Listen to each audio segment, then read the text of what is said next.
कि आंखों के सामने कभी भी पाप हो रहा हो, अगर तुम्हें सामर्थ्यता है तो तुम रोकना, चाहे तुम्हें युद्ध करना पड़े, उस पाप को होने से रोकना। ये राजा का परम धर्म है, पहला धर्म है।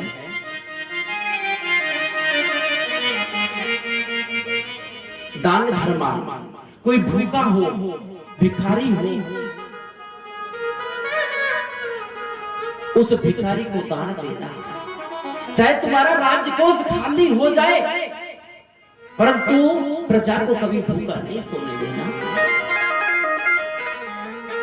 तीसरी बात मोक्ष की बताई।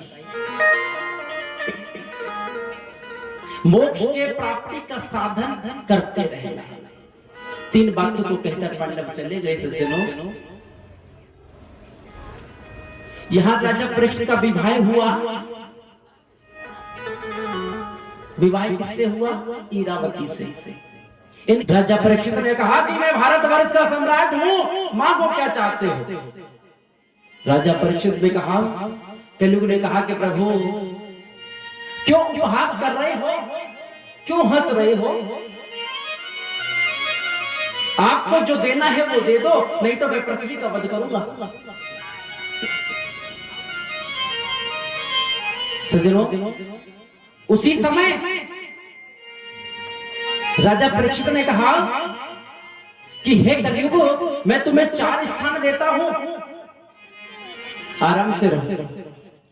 4 स्थान कलयुग को राजा परीक्षित ने दान में दिए हैं। 4 स्थान कौन कौन से? भागवत जी बताती है कि द्यूतपान स्त्रियां सूनम यत्र धर्म चतुर्विधा। 4 स्थान दिए हैं, द्यूत, पान, स्त्रियां और सूनम। 4 स्थान। द्यूत का अर्थ समझते हो क्या होता है? जानते हो? नहीं जानते। द्यूत यानी तुम्हारे यहां तो कलयुग में है ही है, ताश पत्ती खेलना, यही द्यूत है। खेलते हैं ना पत्तियां, सट्टे लगाने।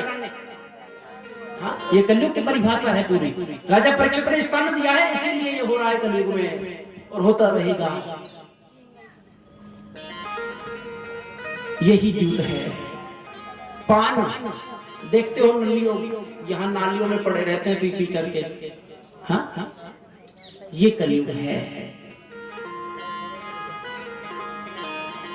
राम जी समझते हैं श्रम को, पीने के बाद कर लो बात। ऐसे प्रवृत्ति के लोग हैं कलयुग में। स्त्रियां सूनम, वेश्यावृत्ति अधिक बड़ी है कलयुग में। सूना यानी हिंसा, जानवरों को मार करके खाना बहुत ज्यादा प्रचलन है। हिंसा करना। ये 4 स्थान राजा परीक्षित ने कलयुग को दिए। कलयुग ने कहा कि प्रभु, हे राजा परीक्षित हो, आप कोई ऐसा स्थान दो, सुंदर स्थान, जहां मैं जाकर के बैठूं। ये गंदी वस्तुएं हैं। राजा परीक्षित ने सोने का मुकुट पहन रखा था और कह दिया कि हे कलयुग, आज से तुम्हारा वास सोने में भी होगा। और जैसे ही स्वर्ण का नाम सुना, कलयुग छोटा सा रूप बना करके राजा परीक्षित के मस्तक पर बैठ गया, क्योंकि सोने का मुकुट था ना। बैठ गए। राजा परीक्षित जंगल में जाने लगे। वहां एक समीक ऋषि की कुटिया थी। समीक ऋषि तपस्या में लीन थे। समीक ऋषि के सम्मुख में पूरे भारतवर्ष के सम्राट राजा परीक्षित पहुंचे और जाकर के कहा कि हे समीक ऋषि, मुझे जल पिलाओ। राजा परीक्षित ऐसे कभी नहीं बोलते थे, परंतु कलयुग का वास होने के कारण समीक ऋषि के पास जाकर के कहा कि हे समीक ऋषि, मुझे जल का पान करवाओ। समीक ऋषि तपस्या में लीन थे। पास में ही एक मरा हुआ सर्प था। उठा करके राजा परीक्षित ने समीक ऋषि के गले में डाल दिया। और जैसे ही गले में डाला, राजा छोड़ करके चले गए। समीक ऋषि के पुत्र श्रृंगी ऋषि आए हैं। आकर के देखा कि पिताजी के गले में मरा हुआ सर्प। देखते ही क्रोध आ गया। शिष्यों से पूछा किसने डाला है? बोले राजा परीक्षित आए थे, जल की याचना की, आपके पिताजी ने मना कर दिया, तपस्या में लीन थे, उनको जलपान नहीं करवाया, उन्होंने मरे हुए सर्प को उठाकर डाल दिया। भागवत में लिखा है कोसी की नदी का जल लिया हाथ में और लेकर के संकल्पित करके श्रृंगी ऋषि ने कहा कि हे राजा परीक्षित, आज से 7वें दिन तुम्हारा यही तक्षक सर्प काल बन करके आएगा और तुम्हारी मृत्यु होगी। राजा परीक्षित को श्राप मिल गया। राजा परीक्षित अपनी सभा में जैसे ही पहुंचा, हस्तिनापुर में पहुंचा, सिर से सोने का मुकुट उतार करके नीचे रखा। रखते ही ध्यान आ गया, आज बहुत बड़ी गलती की है, बहुत बड़ा पाप कर्म कर दिया। बेचारे महात्मा तपस्या में लीन थे, उनके गले में मरा हुआ सर्प डाल दिया। वो क्या सोचेंगे? राजा परीक्षित ने मन में विचार किया, सुबह प्रातः होते ही जाकर क्षमा याचना करूंगा कि हे महात्मा मुझे क्षमा कर दो। परंतु हो गया जो नहीं होना था, श्राप मिल गया। जैसे ही समीक ऋषि को ज्ञात हुआ, समीक ऋषि ने गोरखमुख नाम के शिष्य को बुलाया। भागवत में लिखा है, गोरखमुख नाम के शिष्य को बुला करके कहा कि जाओ और जाकर के हस्तिनापुर में कह दो राजा परीक्षित से, राजा परीक्षित मोक्ष का साधन ढूंढ लो, 7 दिन के बाद तुम्हारी मृत्यु होना निश्चित है। राजा परीक्षित ने सुना, सुनते ही अपनी पत्नी इरावती से कहा, नगर में ढिंडोरा पिटवा दिया। हस्तिनापुर में इंद्रप्रस्थ में ढिंडोरा पिटवा दिया और कह दिया कि दोनों नगरियों को सुंदर दुल्हनी की तरह सजा दो। क्यों? क्योंकि मेरी मृत्यु परस्पर है। राजा परीक्षित ने इरावती से कहा कि हे इरावती देवी, संसार में ऐसा कोई व्यक्ति नहीं है और ना ही होगा जो ये कह दे छाती पर हाथ रख कर के मैं 7 दिन तक जीवित रहूंगा। समय का पता नहीं कभी छोड़ करके चला जाएगा, परंतु राजा परीक्षित प्रसन्न है कि 7 दिन तक मैं नहीं मरूंगा, शरीर छोड़कर नहीं जाऊंगा। शिष्य ने आकर के कहा, राजा परीक्षित बड़े प्रसन्न हुए हैं और घर को छोड़ करके चलने लगे। राजा परीक्षित ने मृत्यु का नाम जैसे ही सुना, करिष्यामि करिष्यामि करिष्यामि, इतना विचार करके हस्तिनापुर को छोड़ करके कहां चले गए? राम भगति जहां सुर सरिधारा, सरसही ब्रह्म विचार प्रचार, बट विश्वास अचल निज धर्म, तीरथ राज समाज सुकर्मा। राजा परीक्षित कहां चले हैं? जहां भगवान रूपी गंगा का प्रादुर्भाव है, सब कुछ छोड़ करके चल दिए। कहां जाकर के बैठे हैं? बट के वृक्ष के नीचे। क्यों? बट विश्वास अचल निज धर्मा। वट के वृक्ष का विश्वास है कि ये अचल है, चल नहीं सकता।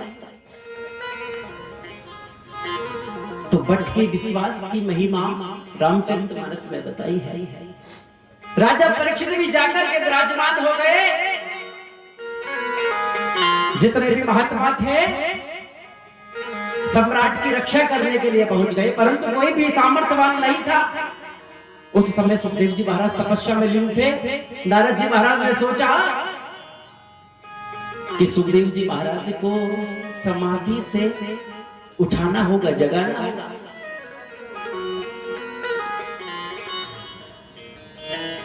यहां नारद जी महाराज सुखदेव जी महाराज के पास पहुंचे हैं, जाकर के प्रणाम किया। सुखदेव जी ने कहा कि कैसे आए हो नारद जी?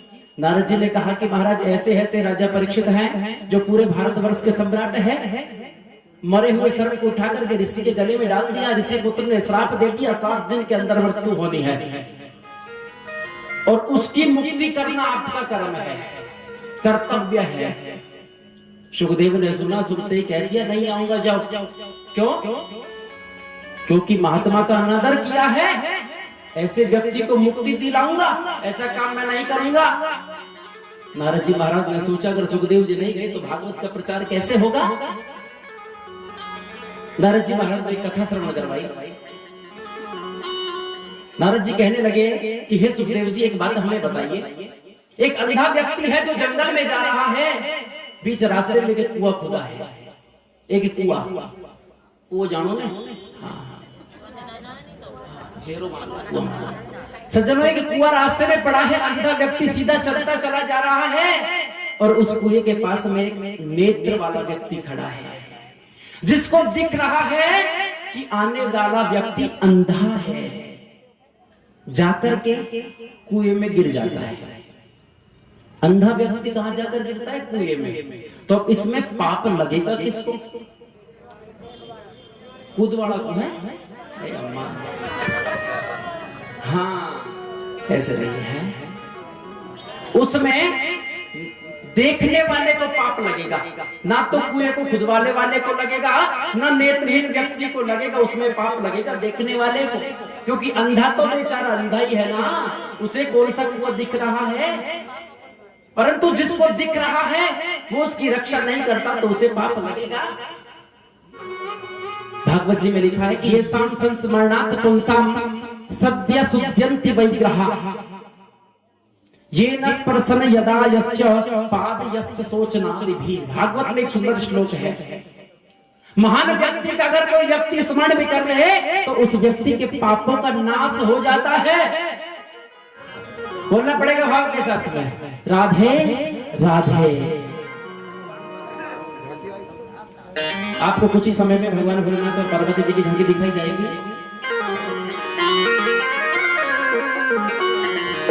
उसके बाद में आरती होगी कल की कथा।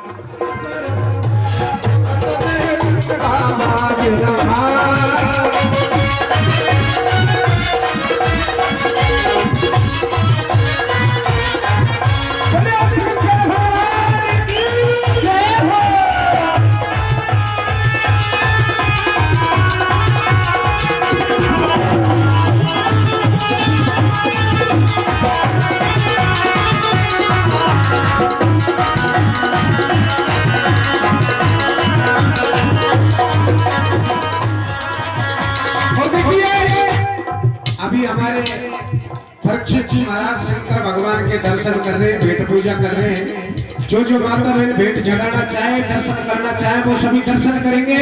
सभी भेंट चढ़ाए शंकर भगवान की ओर कह दिया। अरे कैसी मच्छा दे दैया दैया मोर भोले बाबा, कैसी मच्छा दे दैया दैया मोर भोले बाबा।